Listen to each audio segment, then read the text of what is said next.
গণতন্ত্রের প্রবক্তা, বাংলাদেশের বহুদলীয় গণতন্ত্রের প্রবক্তা, বাংলাদেশ স্বাধীনতা যুদ্ধের ঘোষক, সেক্টর কমান্ডার, শহীদ প্রেসিডেন্ট জিয়াউর রহমানের 89তম জন্মবার্ষিকী উপলক্ষে আজকের আলোচনা সভার সম্মানিত প্রধান অতিথি, বড়পাড়া পৌরসভার পৌর বিএনপি সদস্য সচিব ছোট ভাই রফিকুল ইসলাম, সর্দার রফিকুল ইসলাম, উপস্থিত আছেন আজকের অনুষ্ঠানের সঞ্চালক বড়পাড়া পৌর বিএনপি যুগ্ম আহ্বায়ক ছোট ভাই খলিলুর রহমান। আমাদের মাঝে উপস্থিত আছেন নাটোর জেলা বার সমিতির সম্মানিত কোষাধ্যক্ষ এবং সুপ্রিম কোর্ট জজ কোর্ট আইনজীবী মোখলিসুর রহমান, আমাদের আর একজন বিজ্ঞ আইনজীবী ছোট ভাই শহীদুল ইসলাম, বড় ভাই মকবুল হোসেন, আমাদের বন্ধুবার বাড়ি সহ এখানে উপস্থিত সকল পর্যায়ের নেতৃবৃন্দ, সবাইকে শুভেচ্ছা এবং ধন্যবাদ জানিয়ে আমি দুই একটা কথা আপনাদের সামনে উপস্থাপন করতে চাই। আমরা এমন একজন ক্ষণজন্মা নেতার জন্মদিনে আজকে একত্রিত হয়েছি। তার স্মৃতিচারণ করতে গেলে ৭১-এর স্বাধীনতা যুদ্ধ থেকে শুরু করে তার মৃত্যুর আগ মুহূর্ত পর্যন্ত তার এই বর্ণাঢ্য জীবন বাংলাদেশের সাধারণ মানুষের ভাগ্যের পরিবর্তনের জন্য যে অবদান তিনি বাংলাদেশের রাজনীতিতে রেখে গেছেন, এটা ২-৪-১০ জন আলোচনা করে শেষ করা সম্ভব নয়। এই কারণে সম্ভব নয়, আপনারা হয়তো জানেন না, সে এতটাই গণতন্ত্রের প্রবক্তা ছিল, বহুদলীয় গণতন্ত্রের স্রষ্টা এতটাই ছিল যে স্বৈর শাসক শেখ হাসিনা, আওয়ামী লীগ এই দলকে নিঃশেষ করার জন্য বিএনপি সকল পর্যায়ের নেতৃবৃন্দকে শুধু নয়, গণতন্ত্রকামী মানুষের উপর যে নির্যাতন চালিয়েছে, সেই আওয়ামী লীগের এই বাংলাদেশের রাজনীতি করার ম্যান্ডেট দিয়েছিল আমাদের শহীদ প্রেসিডেন্ট জিয়াউর রহমান।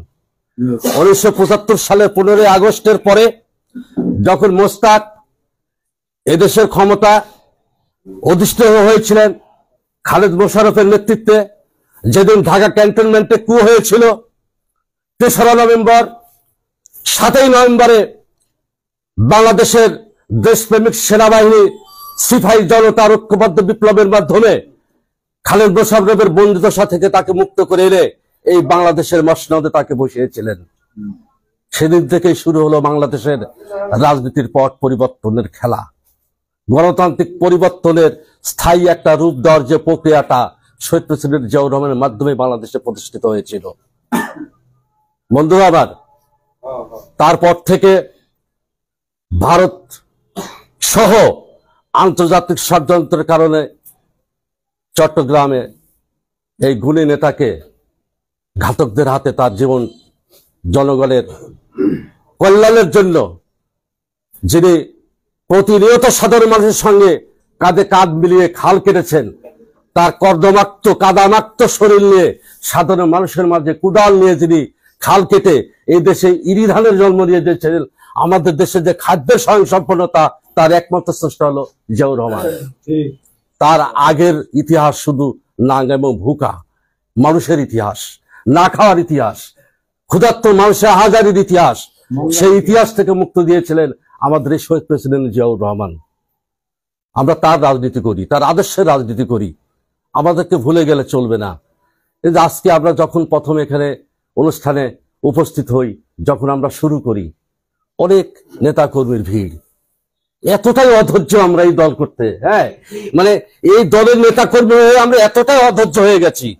আপনাদেরকে খেয়াল করতে হবে, আমরা অনেকে মনে করছি আমরা ক্ষমতা এসে গেছি, ভুল ধারণা। বিএনপি সেই দল যাকে প্রতিটা মুহূর্ত স্বচ্ছ নির্বাচনের মাধ্যম দিয়ে কন্টেস্ট করে ক্ষমতায় যেতে হয়েছে, এবং আগামী নির্বাচন হবে আমাদের বাংলাদেশের ইতিহাসের সবচেয়ে কঠিন নির্বাচন এবং স্বচ্ছ নির্বাচন। এই নির্বাচনে যাওয়ার আগ মুহূর্ত পর্যন্ত আমাদের প্রত্যেকটা নেতা কর্মীর আমাদের স্নেহাস্পদ মেমোর অত্যন্ত সুন্দর কথা বলে গেছে, আমাদের সাধারণ মানুষের কাতারে দাঁড়াতে হবে। আমাদের নির্বাচন এখন অনেক দূরে। এই সময়ের মধ্যে আমি একটা ছোট্ট উদাহরণ দেই, কিছু কিছু ষড়যন্ত্র বুঝতে হবে। শেখ মুজিব এই দেশে 7.5 কোটি মানুষের 7.5 কোটি কম্বল দেওয়ার পর তাকে কম্বল চোরের উপাধি নিতে হয়েছিল। আমাদের ডক্টর ইউনূস সাহেব আমাদেরকে কিছু কম্বলে বিভিন্ন থানা পর্যায়ে দিয়েছে, যেখানে দরকার 200 সেখানে দিচ্ছে 10টা। আমরা পাগল হয়ে গেছি। আমাদেরকে বুঝতে হবে 7.5 কোটি কম্বল দিয়ে শেখ মুজিব কিন্তু চোরের হাত থেকে বাঁচতে পারে নাই।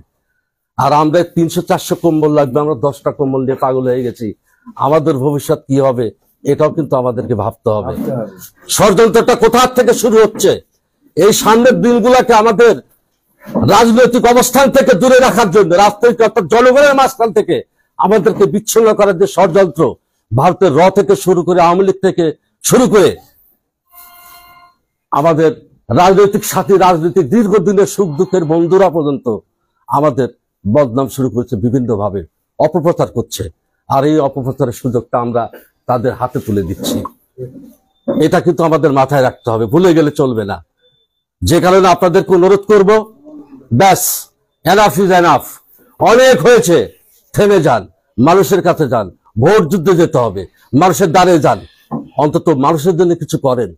তবেই না আগামীতে এই যে দীর্ঘ 17 বছর স্বৈর শাসক হাসিনার যে নির্মম অত্যাচার, নিপীড়ন, গুম, হত্যা, এমন কোন অপকর্ম নাই যে বিএনপির নেতা কর্মীদের সহ্য করতে হয় নাই।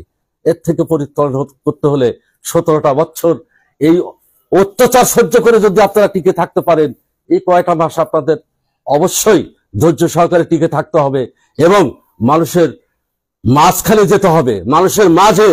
এই যে শহীদ জিয়া, এই যে আমাদের সিনিয়র সভাপতি, সহসভাপতি আমাদের তারুণ্যের প্রতি তারেক রহমান যে 31 দফা জারি করেছেন, আমরা কি জানি আসলে 31 দফাটা কি? 31 দফাটা আমাদের জানতে হবে। এই যে বৈষম্যবিরোধী ছাত্র আন্দোলন থেকে শুরু করে সংস্কারের যে কথা উঠছে, এই সংস্কার যেখানেই যাক না কেন, রবীন্দ্রনাথকে কেন আমরা বিশ্বকবি বলি? কারণ আজ থেকে 100 বছর পরেও যদি কোন লেখক যদি লিখতে যায়, দেখা যাবে 200 বছর আগে রবীন্দ্রনাথ আগেই ওখানে লিখে রাখছিল। এই 31 দফা হচ্ছে সেই দলিল। যত প্রকার সংস্কারের চিন্তা ভাবনা করুক না কেন, ওই 31 দফার মধ্যেই থাকতে হবে। 31 দফার বাইরে যাওয়ার কোনো সুযোগ নাই। আমাদের জননায়ক তারেক রহমান যে 31 দফা ঘোষণা করেছেন, এর বাইরে যাওয়ার সুযোগ নাই। 31 দফা নিয়ে আমাদেরকে মানুষের কাছে যেতে হবে। পরিশেষে আমাদের এই মহান নেতার আত্মার শান্তি হোক, আল্লাহ পাক যেন তাকে জান্নাতের সর্বোচ্চ স্থানে তাকে অধিষ্ঠিত করেন, এই দোয়া করে, এবং আগামী দিনের আপনারা সবাই সুসংগঠিত থাকবেন, এই প্রত্যাশা রেখে আমি আমার কথা শেষ করছি। আসসালামু আলাইকুম।